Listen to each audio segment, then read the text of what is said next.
Oh man, so there has been another upsurge of COVID-19 cases in the island, and in what can be said as the third wave.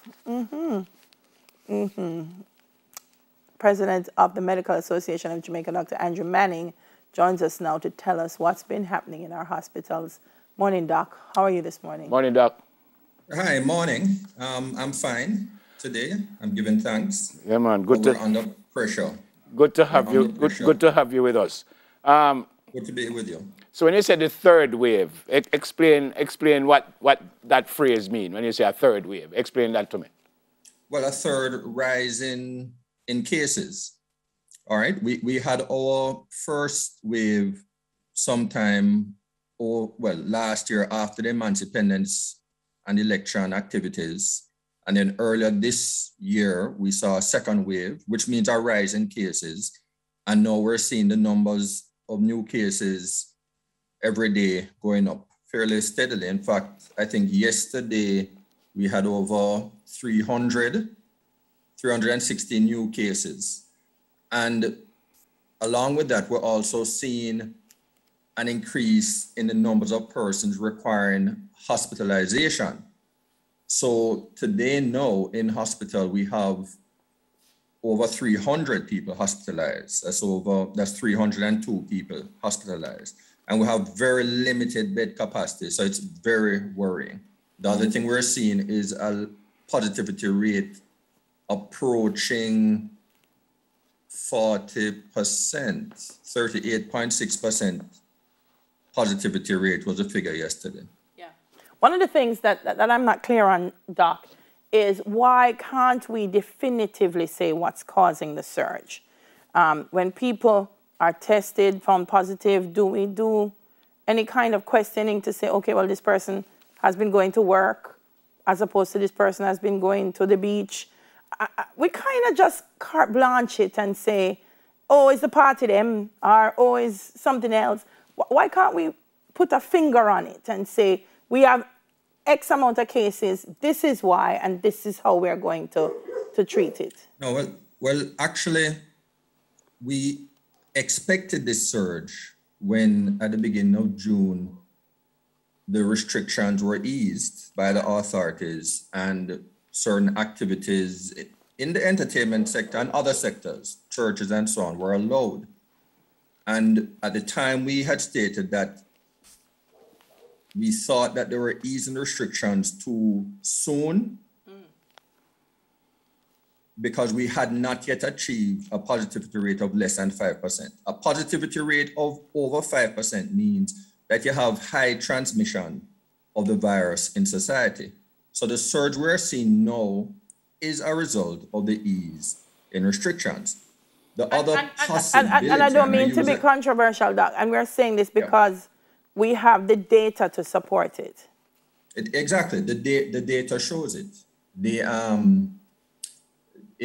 Not just in Jamaica, but worldwide. When you ease the restrictions, when the positivity rate is too high, you will see an increase in the numbers of cases. And when you put on back the restrictions, that really is a main tool that has been able to, in a relatively short period of time, bring down the numbers of cases. That's if you take measures early enough. Yeah, Dr. Manning, I said at the start of this show that anything that works, I'm all for that. Anything that works. But I was wondering if moving curfew from 8 to 7 or from 3 to 2, if that's in fact would work. I mean, it's just like an hour. Do you think that will make a realistic difference? Well, it has worked before. And as you said, Neville, we are at a point now, when we have to rely on what has worked, all right? The tightening of the curfews worked for us in March, and we need to bring down the numbers now because of the pressure on the hospitals. We have limited capacity to admit patients with COVID-19. So we can debate about what we think will work, but at this point in time, we have to rely on what has been proven to work. Why I asked the question, Dr. Manning, because I remember when the numbers went down to like 20s and 30s, it was almost a lockdown time. I remember there was a weekend that they had a long weekend, and from about the Saturday you could move to like the Monday or the Tuesday or something like that. So I asked the question, not that I don't think tight it will work, but I mean, is it tight enough for it to be effective? Well, you have to strike a balance. The problem with the tightening of the curfew hours, you stop movements, you decrease movements, but you also decrease economic activity. Right. And that's not something that you can take lightly. We're cognizant of that. So it's really about trying to find a balance. But we're at a point now where I think we have to hold strain, bring this thing under control, get many more people vaccinated before we can think about restarting the economy in a sustained way. Because as things stand now, we'll tighten up on things, hopefully be able to bring down the numbers, and then perhaps ease it a bit to allow people to, make a living. Yeah.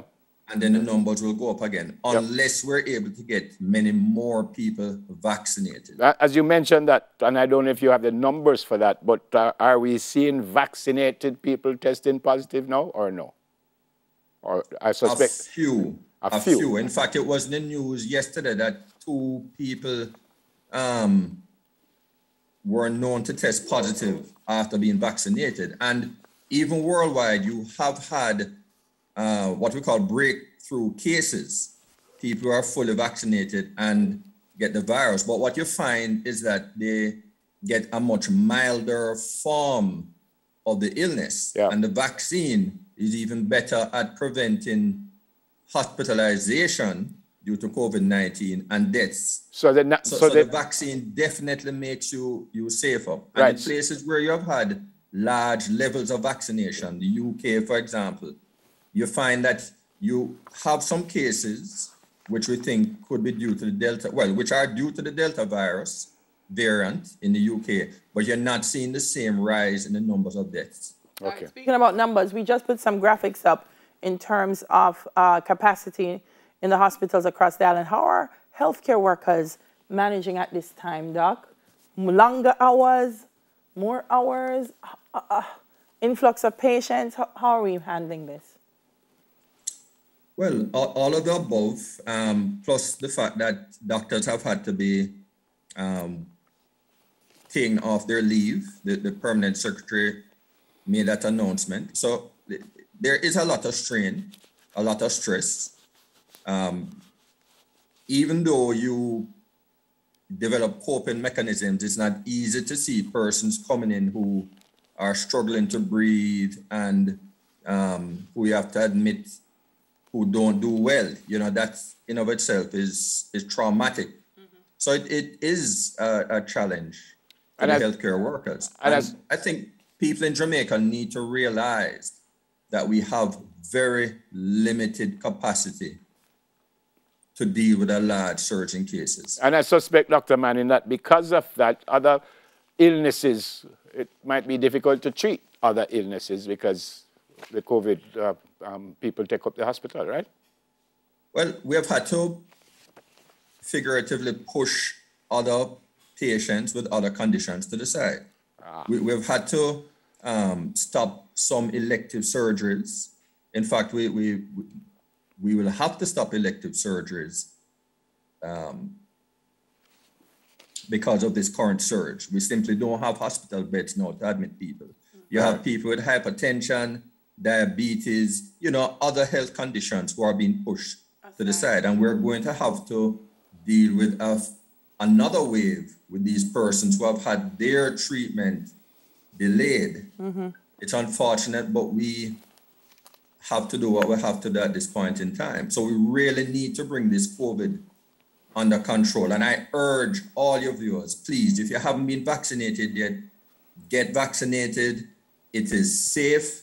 I had my second dose a couple of months ago. I had no ill effects. Mm-hmm. Both as an individual, you will be helping to protect yourself, your friends, your family, your colleagues.